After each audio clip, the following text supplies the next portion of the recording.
Oh my God, Becky, look at their butts. They don't have any holes. They look like one of those Ken doll girlfriends.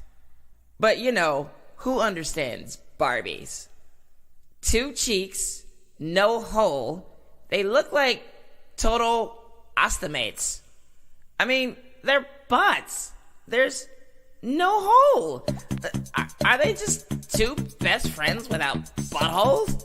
Like, how do they poop? I mean, gross. Look, they just got bags. We got poop bags and we cannot lie. It's so great that we did not die. We're 2 best friends with no holes in our ends and a bag around our waist. We just smile and we pull up tough, even though our butts are stuffed. We don't poop in the jeans we're wearing. Our stories we are sharing. So Danny, Danny, yeah? You have a healthy butt? No. Well, shake it. Shake it? Shake it. Shake it. Shake that unhealthy butt. We got bags.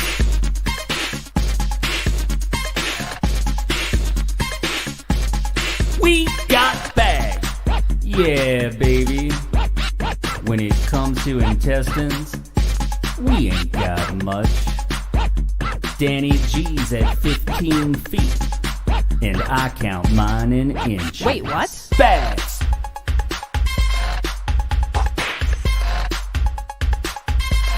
We got bags. It's time for DBI Live. Here are your hosts, Danielle and Joe.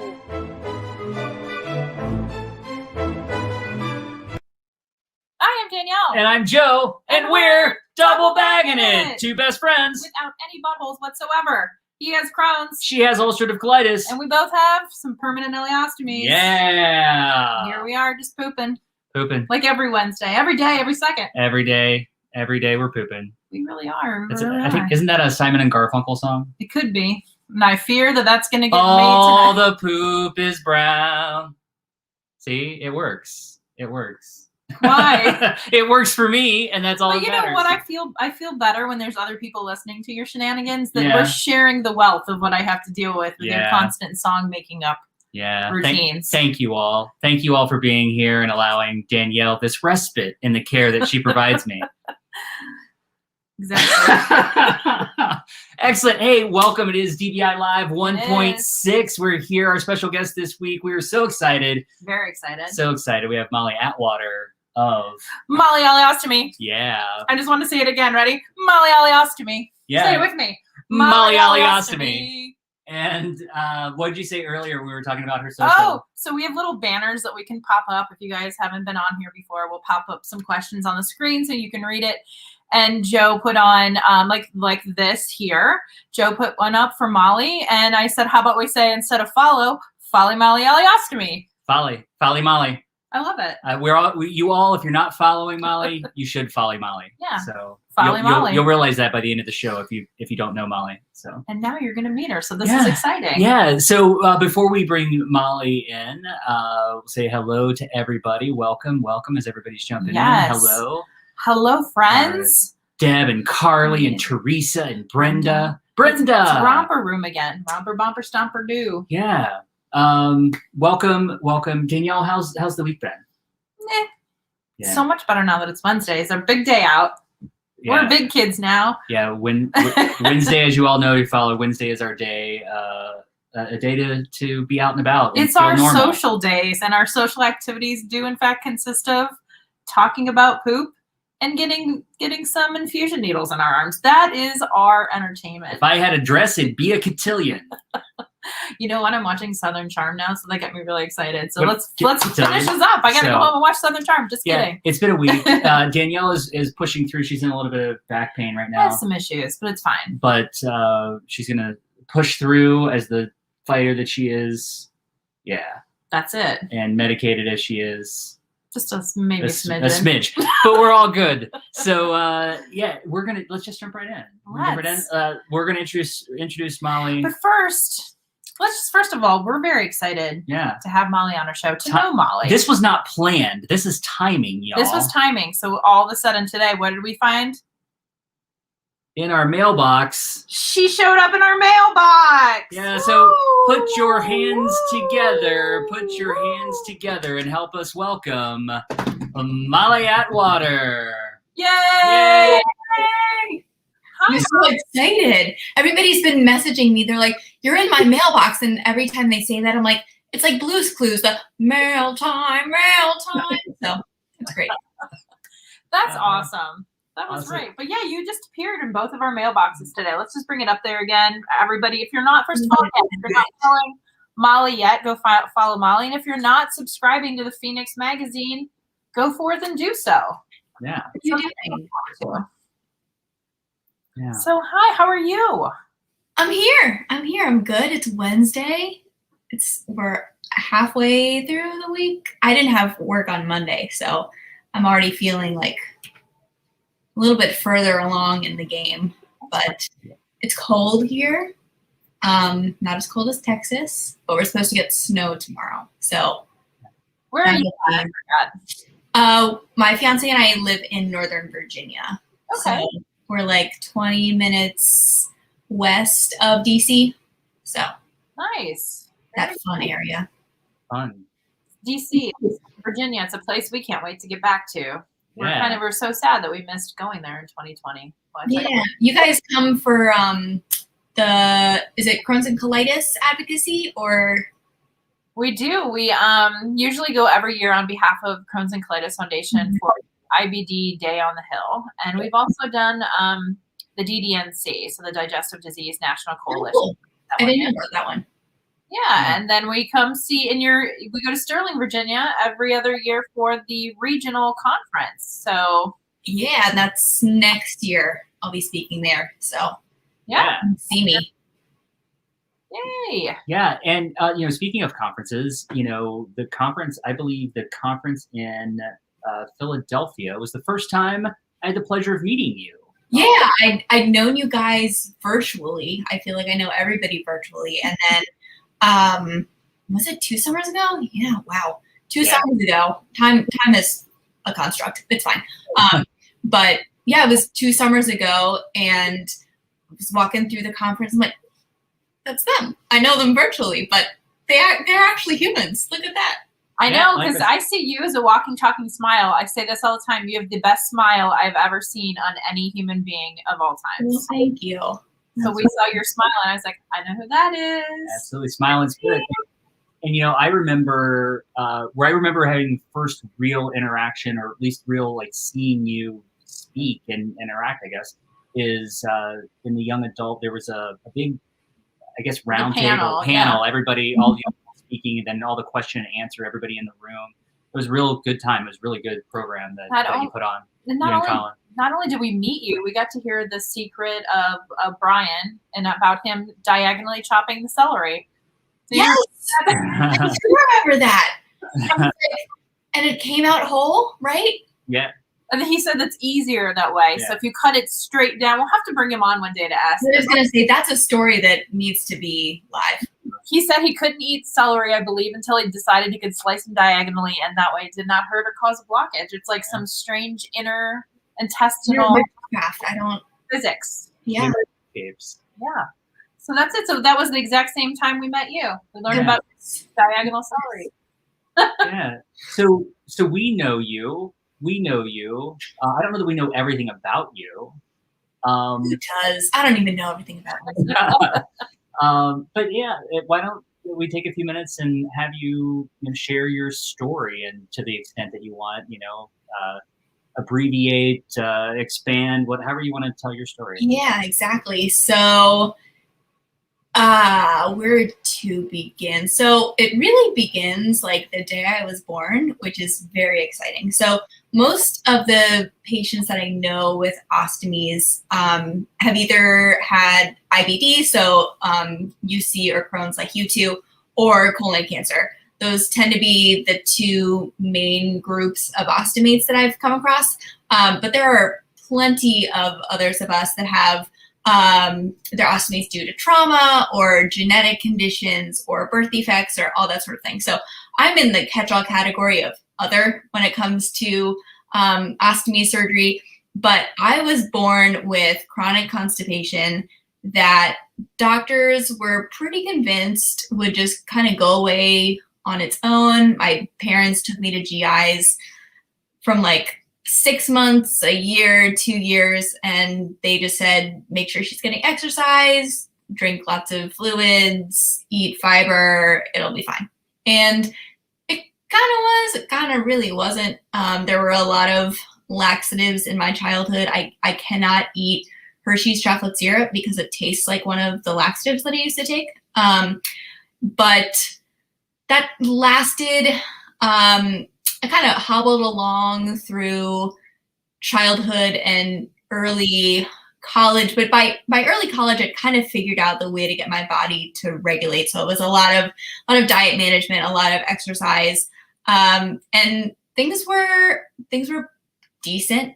And all of that changed my senior year of college. I was training for a Spartan race, which is one of those crazy mud run things that I look back on, I'm like, wow, why did I do that? But I was training for one of those with my then boyfriend, now fiance. We were going to go out to Dallas, Texas and run 15 miles and get a lot of bruises and get really scratched up, and it was going to be great. But I woke up the Sunday before I was supposed to fly, and I just did not feel good. I thought I had food poisoning, and I was mostly mad that like I missed a day of training and I couldn't get my pre-workout in. But by the next day, it was like straight blood and a lot of cramping and all that bad stuff. So mom drove down like a bat out of hell and took me to the ER, and the GI took a look at my CT scan that they did to see what was going on, and he was like, I'm 99% sure that you have Crohn's disease, which honestly wasn't that huge of a shock to me because I have 2 first cousins with Crohn's disease. And so we knew the symptoms, we knew what life change that would be. And so I went into my colonoscopy knowing that there was a lot of inflammation and we would just see what happened. So instead of flying to Dallas that morning, I was eating Jell-O and drinking colonoscopy prep, and went in for my scope, and they came out and said, yeah, everything is awful. So we're going to get you started on Humira and all the steroids and all that sort of thing. And then my biopsy came back the next day, and they were like, scratch that, it's not IBD. So we're going to nix that diagnosis, but you still aren't feeling great. Your colon looks awful. Let's see what else is going on. So I had a ton of different tests done, and they ruled out pretty much everything. At that point, I was in the hospital for 2 weeks, and they decided that I had basically colitis that was brought on by exercise. So I'm forgetting what the specific name is for it. I've never heard of that. Yeah. So basically what happens, which they told me, was I was training for my Spartan race, and it was like a half marathon length. So I was doing a lot of running. And so all of the blood went from my digestive system to feed all of my muscles. And so because of the diverted blood flow, my colon just spazzed out. And so that it's called ischemic colitis. I remember that. So I ended up with a diagnosis of ischemic colitis. They said, we know you don't feel good now, but give it a couple weeks and things should be back to normal. And at that point, because my colon was so ulcerated, because the problem was I was pooping so much, I never really brought up to the docs in the ER that my big struggle was that I don't poop enough. So after a couple weeks, I still wasn't feeling good. Went back to my GI, and he basically said, I don't know what this is. You've kind of reached my scope of practice. So we're going to send you to VCU, so the teaching hospital in Richmond, and we'll see what's going on there. So ended up going there like 3 months after the big event that kind of shut everything down. And the doctor specializes in Crohn's and ulcerative colitis, and took a look at me and read my case and said, you don't have Crohn's or ulcerative colitis. Like, I see this 8 hours a day, 5 days a week. This is not what's going on with you, but something is weird. So let's send you for an x-ray. Let's see what else is going on. So literally in that doctor's appointment, I walked down the hall, did an x-ray, came back 20 minutes later, and we found out that I had 5.5 feet of poop sitting in my colon, small intestine, all the way up into my stomach. So the doctor was like, oh, that's why you feel awful. So that started us down the path of a lot of laxatives to see if we could clear it out, see if we could kind of trick my brain or trick my body into having more motility. So I was on like 4 capsules of Miralax a day. At one point, they had me drinking colonoscopy prep just to flush everything out. But because I was so backed up, that caused a blockage. So I ended up in the ER with like a pregnant belly. One of the special things about motility issues instead of conditions like IBD is in IBD, it's a lot of like scans and blood tests and all that sort of thing. For the motility piece, it was a lot of like testing functionality. So I had a study called an anal manometry, which is when they take a little, it's basically like a little balloon, and they stick it up your butt, and then they test like how well your sphincter muscles squeeze and relax. So I did that one. My favorite one was the deficagram, which they put, oh, it's a good one. So they stick it's radioactive, like contrast into your intestines, and then you waddle over and you sit on this very sterile looking toilet contraption, and they videotape you while you expel everything. And it's one of the more like humbling experiences where you're like, wow, cool, this is life. Awesome. So I feel that. yeah. You're like, cool. I can't really be humiliated at all anymore. So like that's like the decathlon like trophy is the little, what is it called again? deficagram. That sounds like one of the what are those toys that turn into from cars? Why can't I think? Transformers. Yes. That's a transformer, the Deficacon. The Deficacon. Yeah. That's about right. Yeah. So that was, and like I was doing all of this while going to college. So this was senior year, and because I had like the major ulceration stuff in October, I ended up taking incompletes in all of those classes, and then deciding that I would complete them in the spring so I could graduate on time. So I'm like taking 27 credits and pooping on a camera, and like also just questioning my own sanity about, is this really real? And so by the end of the semester, we kind of realized that I had just, my digestive system had just rage quit. And so it was like the Thursday before graduation. So I graduated on a Sunday, but the Thursday before, went to my surgeon, not my surgeon, my GI, and he said, we need to send you to a surgeon because you have functional and anatomical abnormalities of your colon and rectum, which just means nothing's working. We're punting. And so scheduled me for a consultation with a surgeon for the following Monday. And at that point, we kind of thought it was just like, take out the section that was bad and figure out what needs to happen.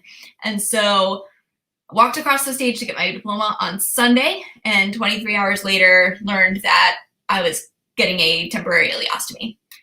And to say that that was a shock is an understatement.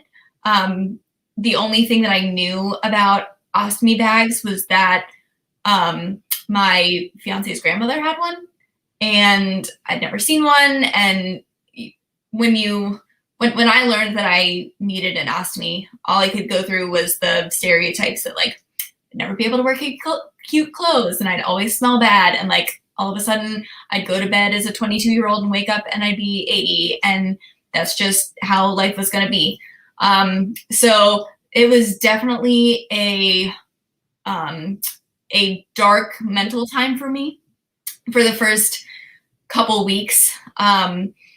It was like my world had been turned upside down and with very little warning. But I had about a month between I learned that I needed surgery until I actually had surgery. So during that time, I did a ton of research trying to figure out everything that I needed to know. Did a lot of reading, did a lot of watching YouTube videos, did a lot of scrolling the Reddit ostomy community and trying to find as much as I possibly could about what life was like with an ostomy. And I found some really great resources, but I struggled to find material that was geared for people under the age of 50. The average ostomy age is like late 60s. I think it's 68, but don't quote me on it. And so a lot of the material out there was for people who were in retirement and were going to be active, but active meant like taking a walk around the neighborhood. And I was coming from a background where I wanted to be able to run a half marathon and all that sort of stuff. So just trying to find those resources was a little bit frustrating. And I also couldn't find anybody who was like me. Like the reason that they had an ostomy was because they couldn't poop. And so it was a week before surgery that I decided to create an Instagram page. And I was partially so that I could mentally process, because for me, like getting it out and into the world keeps me from holding on to it and ruminating on it. So it was partially that, and partially just selfishly, I didn't want to tell everyone the same thing over and over again. So if I said like, hey, go to a page, and if you have any other questions, let me know, but otherwise keep it over there. So that's when I launched Molly Ollie Ostomy as an Instagram account. And the reason I called it Molly Ollie Ostomy is I wanted to name my ostomy because I wanted to have a relationship, like a buddy relationship where, yes, he can be an asshole, but like he's my asshole. And so you can hate him, but you love him all at the same time. Love it. All at the same time. So I knew I wanted to name him, and for some reason it was going to be a him. And since I was Molly, he was going to be Ollie. And then I realized like Molly Ollie the ostomy. And then I kept saying it over and over again. I was like, that sounds like Ollie Oxenfree. Like when you're playing hide and seek as a little kid and everybody's kind of done playing, you say Ollie Oxenfree to get everybody to come out from hiding and say like it's safe. And so what I wanted to do was create a platform that showed people with an ostomy or other medical conditions, especially people with bowel conditions, that it was okay. Like we didn't have to be in hiding. We can come out and be in a safe community and share our experiences. So that's kind of how Molly Ollie Ostomy was born, and it's taken on a life of its own. So that was the early stages. So in terms of like medical journey wise, I had my ileostomy placed in June of 2017. It was a temporary ileostomy.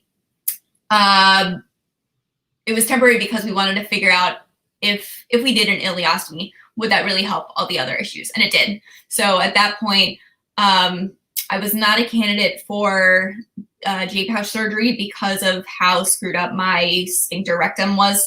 So we decided like, we'll just take out the colon because that was still giving me issues with mucus buildup. So we nixed that one and made Ollie from a loop into an end ileostomy. And that was the following year, June 2018. And then I had emergency reconstruction surgery in November of 2018 because he had like shrunk up inside and ended up with a volvulus. But that's my only surgery piece. But we in the midst of all of this, we've discovered that the reason that I couldn't poop was I have a collagen deficiency disorder, which is, it's called generalized hypermobility spectrum disorder, which is a mouthful. I call it GHSD because it's much, much faster. But it's a variant of Ehlers-Danlos syndrome, which if you're not familiar, like if you think of people who are double jointed and like can bend their limbs in weird directions, that's basically what I have. There's just not a genetic marker for it. So like I can bend my elbows backwards and all that good stuff. But we didn't really put 2 and 2 together until after surgery, and I started having weird symptoms. Like I was fainting a lot and my body was always cold, and my autonomic nervous system just wasn't working right. And so we finally discovered that, oh, it's this collagen issue that's making all of the building blocks in my body just floppy. And so when it comes to my colon, instead of like everybody's colon being more of a PVC pipe where if poop has to go through, like it's got a pretty straight shot and it's gonna go to the end. Mine was kind of like pushing poop through a wet pool noodle where like it would push and then it would kind of like squish around and wouldn't really get to the way it was going. So that's how it affected my GI system.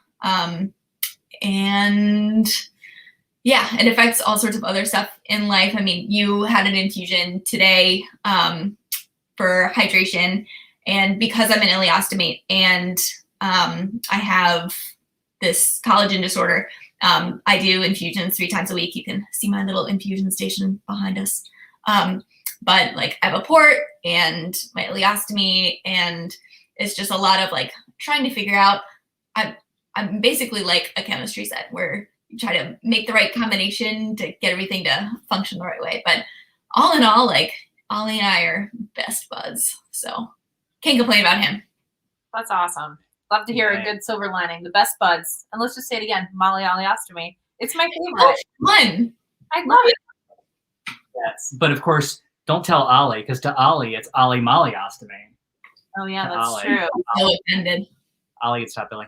Thank you for sharing that. You know, that's an amazing journey you've been on. And I just will say, as I'm sure many people, anybody who's got a chance to know you and know your story, you're extremely amazing, and your story is inspirational. And just the fact that for me, one of the things that jumped out is the fact that you went into surgery. Obviously, your journey up to the point of surgery, you went into surgery, and you, right from the get-go, start an Instagram page thinking about, at that moment, I want to share this. So yeah, I decided that if it was going to be the worst thing that happened to me, it was going to be the best worst thing that happened to me. Like I could take my experience and I could make somebody else's experience better. And if that's what I could get out of this, then sign me up. So awesome. Well, I know for a fact that you've helped so many people out. And when you were saying about how you went online looking at YouTube videos and everything, and you didn't see that person that represented you, it's so nice that you are now representing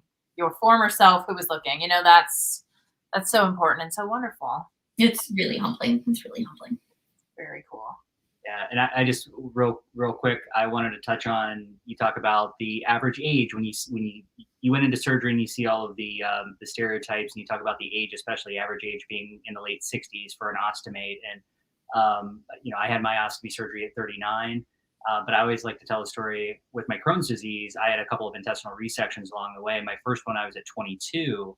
And I remember at 22, laying in the hospital bed, knowing that an ostomy was a potentiality, that I sang a prayer of, you know, all right, if I'm going to have an ostomy, please wait until I'm an old man, wait until I'm old. If I can get through life until I'm 40 before I have to have an ostomy, I'll be happy, because I thought 40 was old. I know. No, that's so close. And I was at 39. I got my prayer. My prayer was answered. That's so funny. So, amazing. Yeah. But we're all ostomates of all ages, as we can see, and we're all out here doing our thing, living. It's one of the amazing things about our community, just seeing how an ostomy can affect any single person at any time during their life. And, you know, we all have different experiences going in and coming out of the surgery. And it's so nice to be able to, you know, have somebody see the light that you are, see your story, and see, hey, there's a smidgen of that sounds like me. It's so nice that we can have so many people in our IBD and our ostomy community that has that. I think it's amazing. I'm often very grateful when I see things like that, and we have people that come to us who we don't have answers for, but we send them out to see your page often, and a few other people that are in our on here today. Mhm. So it's very cool. Yeah. And it's such a supportive community. Like, I've never been a part of a community that was so welcoming to newcomers and so excited to help. Like, it's not a club that you particularly want to be in. Like, at the age of 22, I wasn't like, you know what life is missing. Like, I think it's a poop bag. Like, let's do that. but now that I'm in it, like, I can't imagine not being a part of the community because it is so enriching and fulfilling, and everybody gets it. Like, we all let our freak bags fly, and it's great. So Freak bags. I like that. yeah. That's a t-shirt. Sometimes my freak bag flies on its own. Oh my God. Exactly. Sometimes mine like flies across the room. Like a balloon rising through the air. Yeah, exactly. Now that you're in the club, you realize how cool the club is. Yes. Everybody should want to be in this club. The cool. Yes. Well, Absolutely. you know what I mean. Absolutely. Let's put a couple of things up that we have. Yeah, here let's. real quick. And then we In have our some. comments. Let's see if there's any questions. But then I know I have a few questions as well. We're gonna scroll through and pop some comments up here and see if there's questions. I'm excited. Everyone's saying hi, hello, everyone. Hi. Oh, Abby, I want to pop up Abby here. Molly, I also suffered with years with chronic constipation. I was diagnosed with a dysfunctional colon, and same thing when my surgeon opened me up. Transverse colon was backed up with lots of poop. I also had the colonic mammary and the rectal. I'm not pronouncing these correctly. The poop X-ray. Yeah, That's exactly. what we're going to call it. Test you're talking about. Yeah. So yeah, Abby we had on here a few weeks ago. I don't know if you've met Abby, but I've not met in person. I'm aware of her virtually, but He's awesome. But no, she's lovely, and yeah, they're very interesting tests. Like, I'll leave it at that. But it's when you go into a medical experience, especially like trial by fire, where all of a sudden it's 0 to 60, and it's like, oh, now everything is tests, and you learn so much so quickly. And like, I'll be typing on my phone, and all the autocorrects will switch to fun, fabulous medical phrases. Like, I didn't want that to say pick line. Like, I just wanted to say, like, pick some strawberries, but like, Yeah. say pick line. So there you go. It's amazing. It won't sometimes put the words that I want it because I enjoy swearing. Yeah. But it'll turn everything else that I want to say, like you said, a normal everyday phrase, to colectomy. Or I forget. And I sent something to my daughter the other day. I was typing super fast, and she's like, "Mom, did you even read this?" I should have screenshotted. It was just beautiful. It was like a basket of fun right there in the text. It's a good one. One of my fun autocorrects. It's not really an autocorrect. It's a capitalization. Because I type two best friends without buttholes so often as our tag. And I capitalize butthole all the time. I can't type butt or butthole on my phone without it being capitalized. Same. Same. Let's see.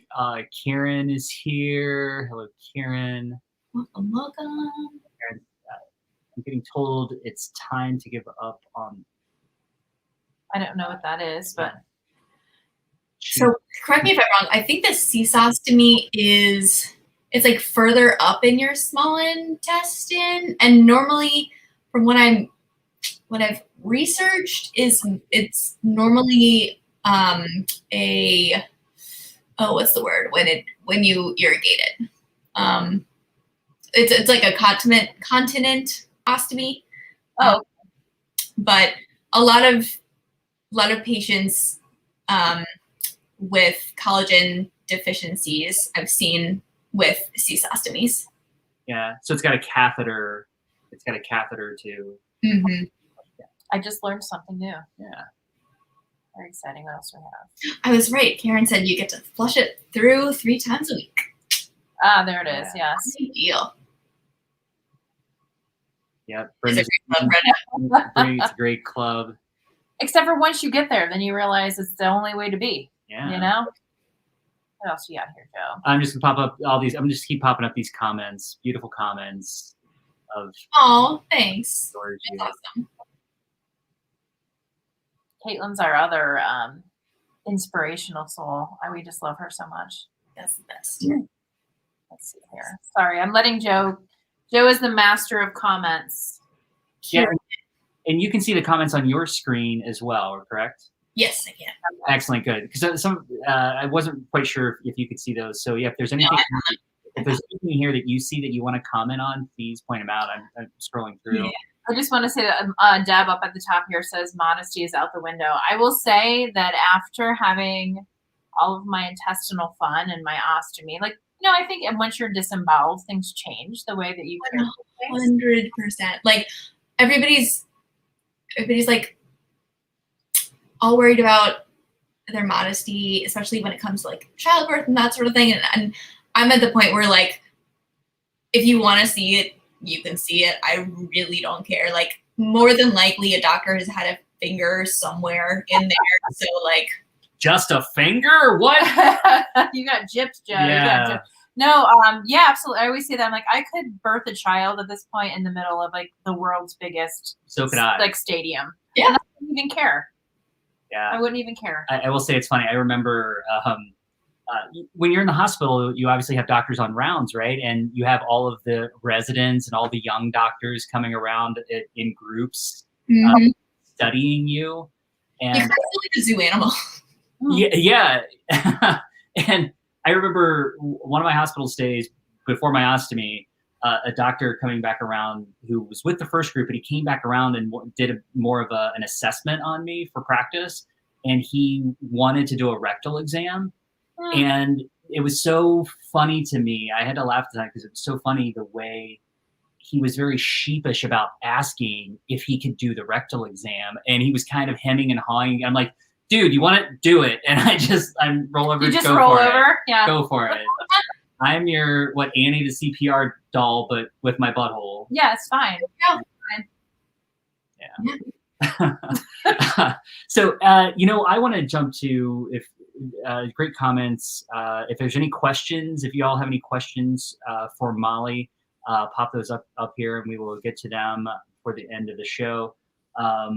I wanted to touch on the support system, your support system. Obviously, your then boyfriend, now fiance, has been with you this whole time. I guess maybe speak about that, the support that he provides. Thomas, I believe. Thomas. Mm-hmm. He's a rock star. He's upstairs. So there's a rock star. I just had to say it again. I had to give you a little more. Go ahead. Throws me off every time. Mail time.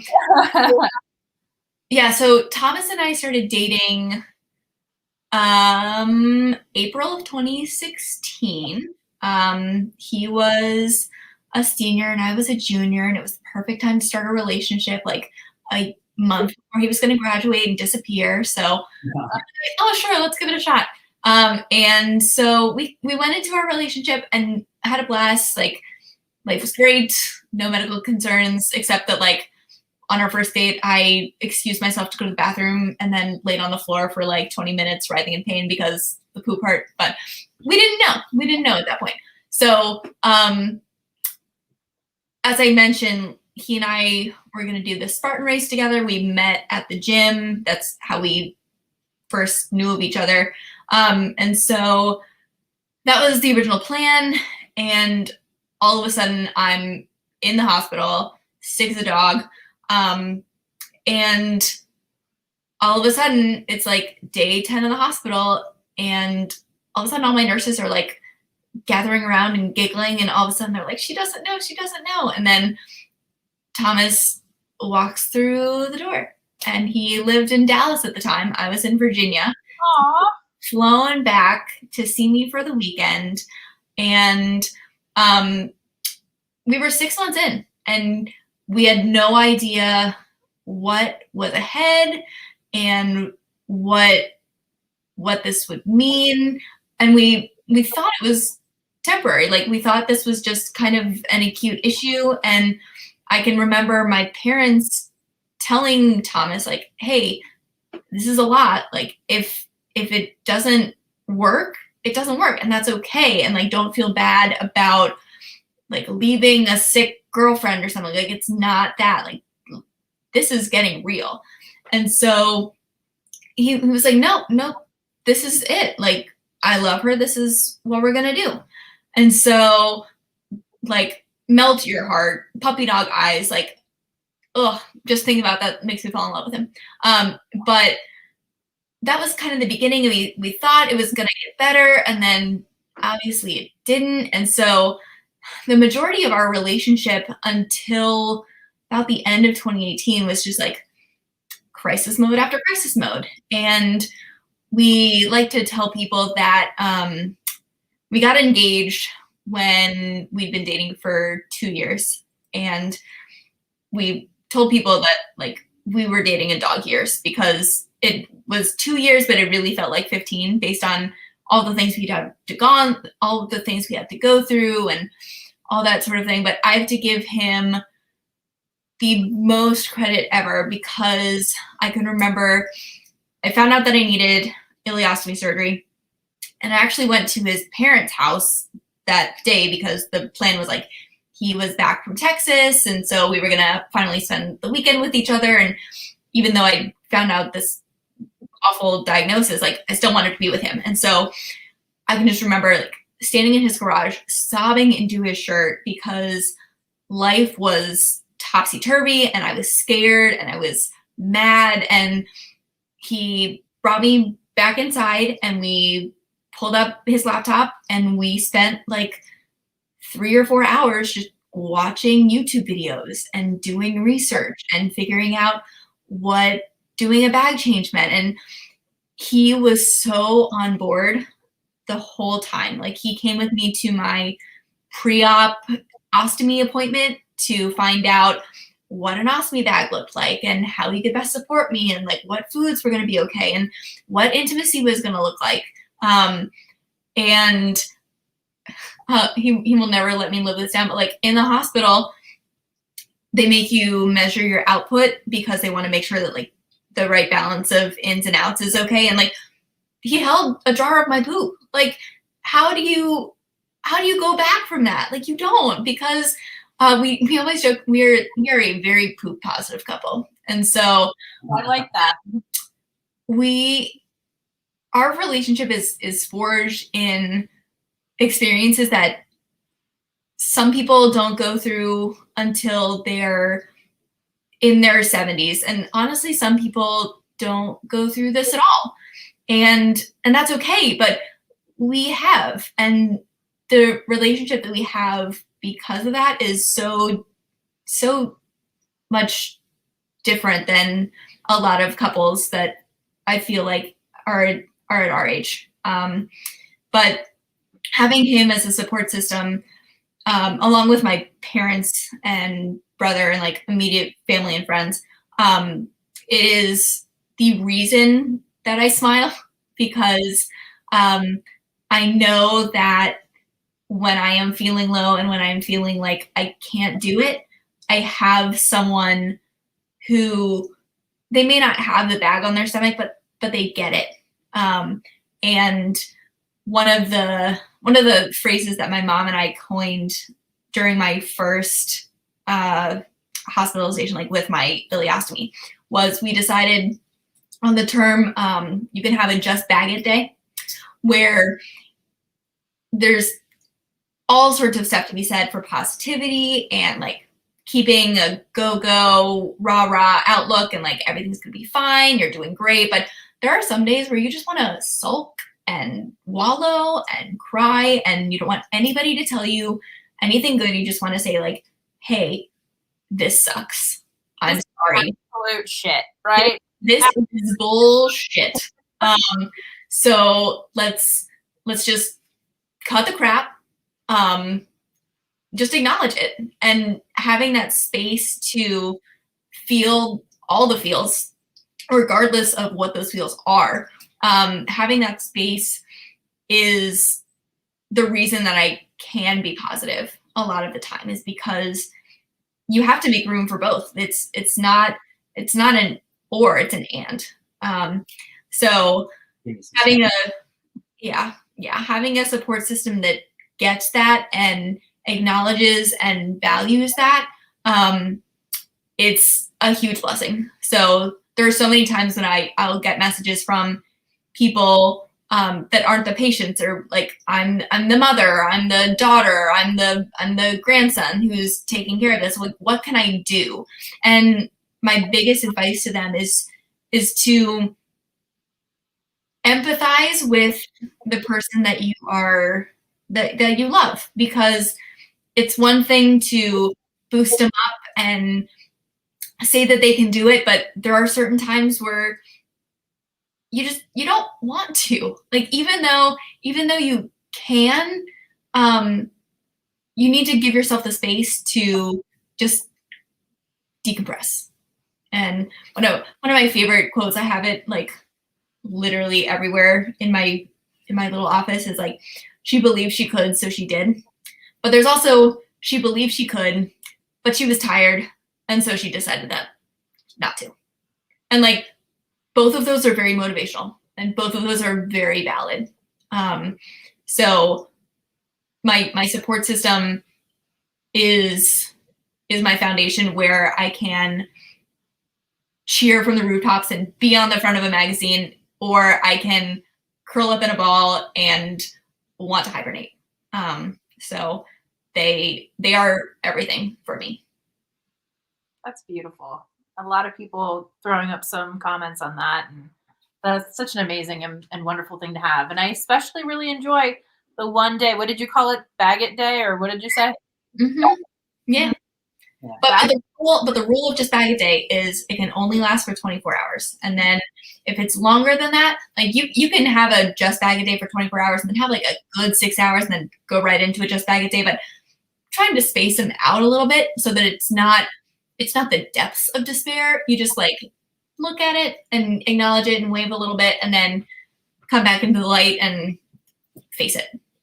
I like it. I think that's like I would call mine the verbal vomit day. That would be it. I'm just out it comes. Yeah. And you voice that a lot by just saying, I need to not. Oh yeah, that's what I say. You say the whole, I'm like, I'm just going to not. Yeah. People are like, you're going to not what? I'm going to not. Yeah. Yep. I just want to comment, and of course I can gush and gush, but I'm just so amazed at the wisdom that you possess that I did not possess anywhere, even up until, how old am I now? I don't know that I possess any of that wisdom now.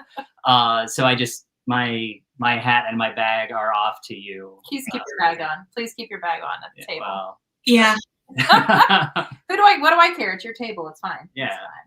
No, but I agree wholeheartedly. I think everything that you guys put out there. And I will say, I love when Thomas goes on your account and posts on behalf of you and does those. There's always like such, I'm the patient, but I also do some caregiving for this guy. And like, we share that responsibility along with our families. But just to see those posts that he does, it's just, they're beautiful.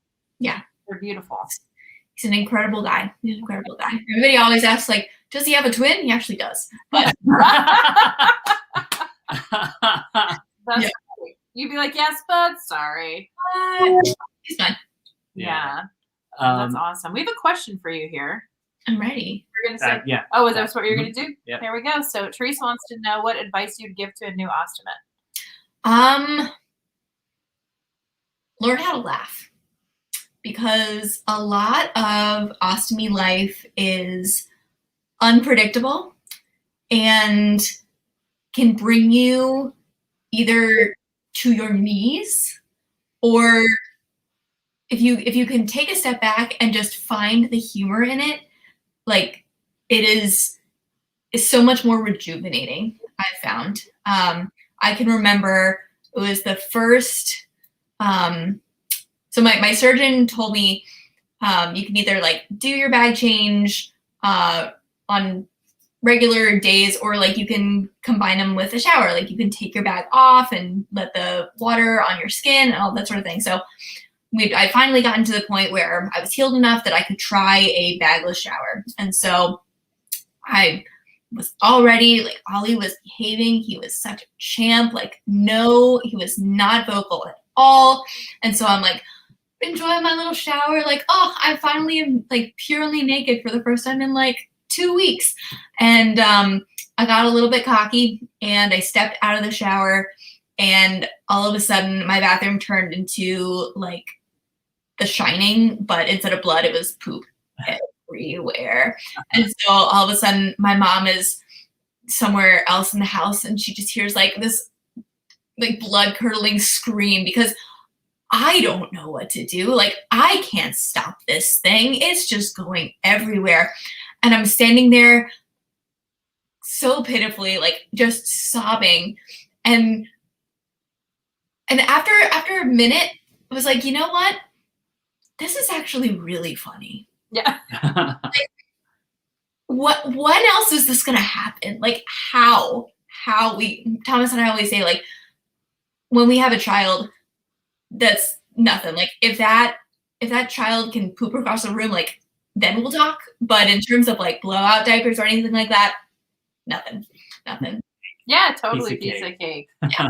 I'm just envisioning you when you're talking about being out of the shower, because I think we've all been there before. You take that good naked shower, and I'm like, wow, it's not, of course you just goes right down the drain, so it's fine, whatever. I'm like, wow, it's a really good day. I'm drying it off on like with the white towel, trying not to, touch anything. I'm like, feel like I'm home free. Don't ever get that, like you said, the cocky thing. I've been hard. That brand new little fluffy shower mat that I just bought.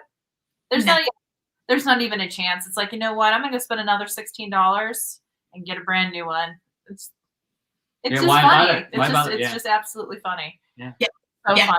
I have when Thomas and I moved in together, I was like, well, I really like that bath mat, but it's light blue, so I'm gonna go with the one that's brown, because I know what things happen.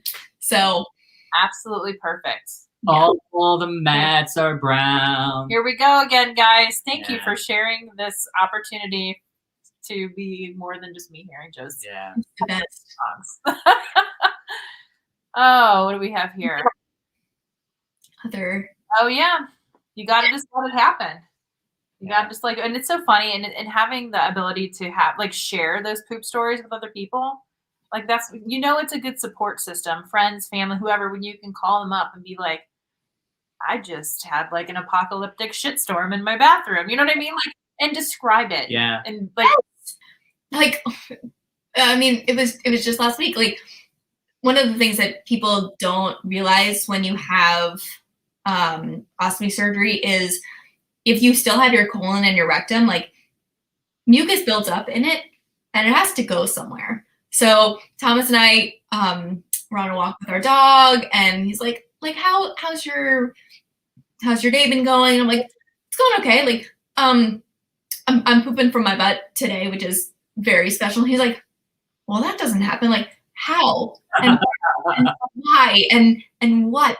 And then so we're just walking through the neighborhood, and I'm describing and then the mucus builds up in your sphincter, and then you pass it, and it smells like death, and blah, blah, blah. We're like, what?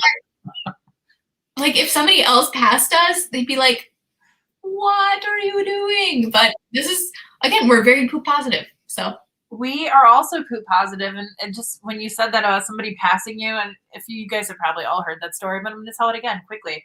When we were flying to California one time, I'm sitting by the window, Joe's in the middle seat, and there's a guy who has the unfortunate, he's sitting with us, which we're nice people on the planes, but we talk about ridiculous things and we forget. Like you said, you're just doing your normal thing. And so I went to the bathroom first, and Joe went. So we tried to only make the guy get up one time, and we're trying to be nice and courteous. And then I looked down and realized that my phone had changed. I must have taken it out of airport mode or something.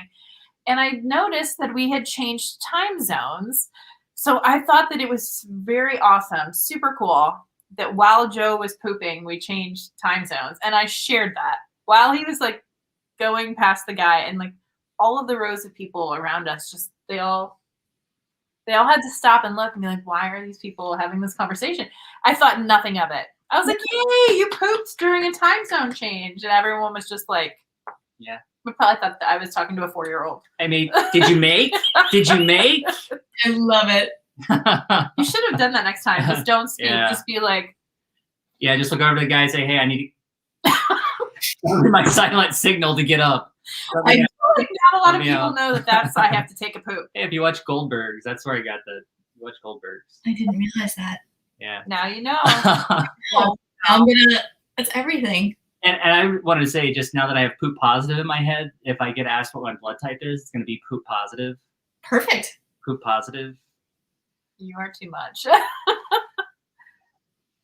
Oh, here we go. Molly has been such an inspiration to my daughter, Summer. Love that. Thanks, Michelle. Thanks, Summer. You guys are great.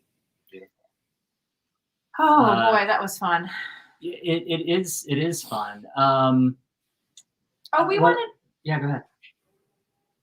I was interrupting you. I'm sorry. No, I was interrupting you. Oh, good. Okay. But no, we wanted to hear more about, because we have some people on here today in their young 20s. Like, how did you make that? You know, how did you traverse that whole having an ostomy so young in life? And how are you traversing? Yes. Yeah. It's an ongoing process. I think the biggest piece of it is I try to make it as non-medical as possible, and I try to keep a lifestyle that would be mostly like I'm in my 20s. Like, yes, I have a lot of restrictions in terms of foods and things that I can do because of my joints and like blood pressure and all that sort of thing. But like, for the most part, like, I want to wear jeggings, and so I'm gonna wear jeggings. Yes, I may have to like try on a gazillion pairs to make sure that the waistband doesn't hit right on my ostomy, but I'm gonna do it. Right now I'm wearing a pencil skirt to work. And when we went on vacation a couple years ago, I wanted to rappel down a canyon. And so I double checked to make sure that like the harness wasn't going to fit on the wrong spot, but it was fine. And one of the things that I love doing is I have bag covers for my ostomy, and it takes it out of being like a medical appliance and more of like, I'm going to pick my outfit for the day and like, oh, this one kind of matches with my outfit. But I think my biggest advice is you can do anything you want to as long as you've done a little bit of planning. And more often than not, the planning is worth the experience that you have. It's not really inhibitive to what you want to do. You just have to get creative. And if it's something that means that much to you, you will find a way to make it happen, ostomy or not. People with ostomies can do pretty much anything that a person without one can, and they can do it while they're pooping. So like, we can do it all. Yeah, it might take, we might have to do our bag change before we normally would have to make sure that it's not going to fall off in the pool, or like we might have to call ahead to make sure that there are food options that aren't going to give us a blockage. But all in all, you can do it. And trying to make your ostomy a part of you but not like the only part of you, just embracing it, acknowledging it, accepting it, and figuring out how to shape the world around you to handle your ostomy is probably my biggest piece of advice, especially when you're in your 20s, your 30s, your those formative years. That's bullshit. But like all those experiences that you want to have and that you should have, like, I'm going to get married and I'm going to wear a wedding dress, even though like, oh, you're not supposed to wear white with an ostomy. Like, watch me. Exactly. Like, I will make sure that I do a bag change. My maid of honor is very well aware that she is on ostomy duty. Like, that's like, That's your best friend right there. She, yeah, like talk about ride or die. But like if you want to make it happen, make it happen. Figure out a way to do it. Yeah, plan, live your life. Absolutely. We often say, whenever we're on the road and talking, we say, because we're always rocking out with our bags out, but we say you don't have to. Whatever you're comfortable with. If you're going to show it, show it. If you don't want to, you don't have to. But the most important thing that we always want to impart into others is that you can hide your bag, but don't let your bag hide you and hide your personality and hide. Yeah, I mean, like it does. It's part of it's part of me, and it's part of me and advocacy and awareness, but it's not all of me. And if I don't want to show it, great. If I want to rock out at Walmart with it out, I'm going to do it. Yeah. Not. Or anywhere else. But Walmart just seemed like a fun place to add that. Walmart seems like a good place for it. Absolutely. Walmart, Target. Yeah. Yeah. The deli aisle at the grocery. Well, we're hitting an hour here, and I'll be very respectful of your time, Molly. Is there any last thing that you would like to leave for everyone? Any last comment or anything you want to plug? Oh, we want to say congratulations on you becoming what is it called?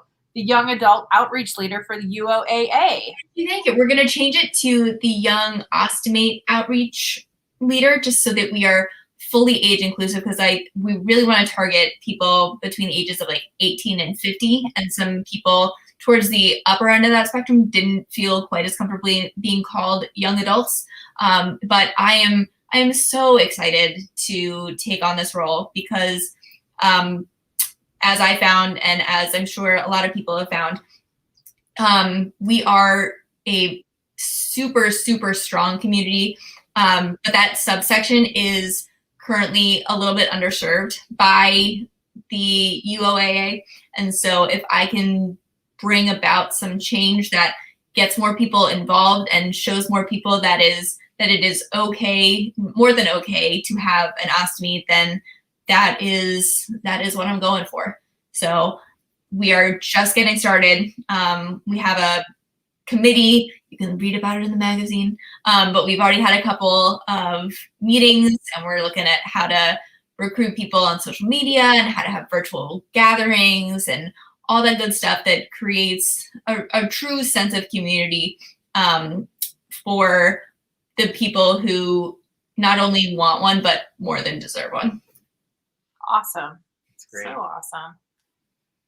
Let's see here. Oh, hold on. Let me put up a couple things here. Well, thank you, Laura. Thanks, Laura. We have a question for you from Michelle. Yeah. How much mucus do I poop? Depends. So I had more when I had my full colon. That was probably once every month, and it would be like ping pong balls, golf balls.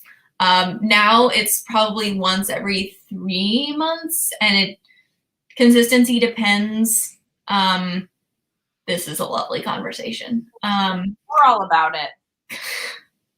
And yeah, it's like every 3 months or so, but you can kind of get that feeling of oh, I need to go. It's like the phantom poop pain, but it's actual. So it's not a ton, but it's enough to be great. There it is. I'm gonna throw in a little extra tidbit of fun that's also disgusting. I'm ready. Why not?